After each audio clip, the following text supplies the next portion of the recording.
मी मान्य करतो ना. मी माननीय बाळासाहेब ठाकरे शिवसेना प्रमुख यांच्यामुळेच मी मोठा झालो, मला हे दिवस दिसले आणि त्यामुळे माननीय बाळासाहेब हेच माझे गुरु आणि सर्वस्व आहे. नाही, स्थापना आहे बघा, तुम्ही काहीतरी हे होत आहे. स्थापना दिवस आता ती शिवसेना ओरिजिनल एकनाथ शिंदेकडे गेली आहे कायदेशीर. त्यामुळे तुम्ही जे काय तुम्हाला इंटरेस्ट आहे ना, त्यांची शिवसेना राहिलेली नाही, त्यांचं दुकान बंद. हा, ते झडपडत जरी असले ना, बाळासाहेब कट्टर हिंदुत्ववादी होते. माननीय बाळासाहेबांनी काही तडजोड केली नाही पदासाठी आणि पैशासाठी.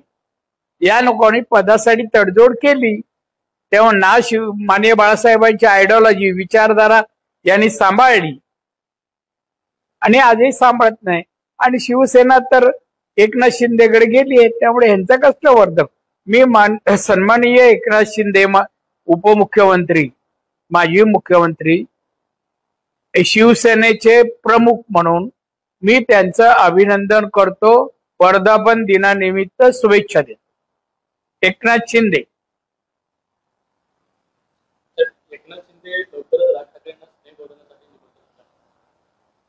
काय झालं तुम्हाला बोलू शकते काय? एकनाथ शिंदे सेवक काय झालं? ते कोणाच्या घरी कोणी जेवायला जाणं काय बंदी आहे का? ह्याची नोंद आहे ना, मातोश्री घेतील. हे कोण म्हणतं? स्थापना म्हणजे कोण? संजय राऊत. आता एकाकी राहिलं कोण? एकटाच राहिलाय ते मातोश्रीवाले. त्यांच्याकडे कोणी यायला तयार नाहीये. काय राहिलं त्यांचं?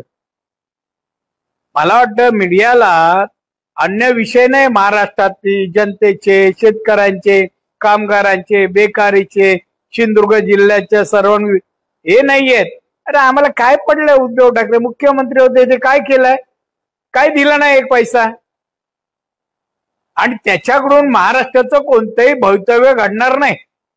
कोण आहे ते? आमदार किती, खासदार किती? त्यामुळे त्यांचा कुठलाही रोल आता सक्रिय राजकारणात महाराष्ट्राचं भवितव्य, देशात काही पडलं ना, देशाचे संबंध.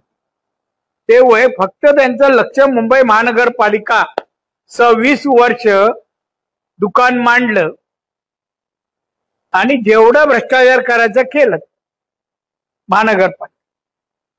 आता परत पाहतायत शक्य नाही. महानगरपालिका जिंकणं तुमच्या या पूर्वीच्या शिवसेनेला, आताची नाही पूर्वीच्या, शक्य नाही. आम्ही आहोत ना आता इकडे, आम्ही कसं देऊ?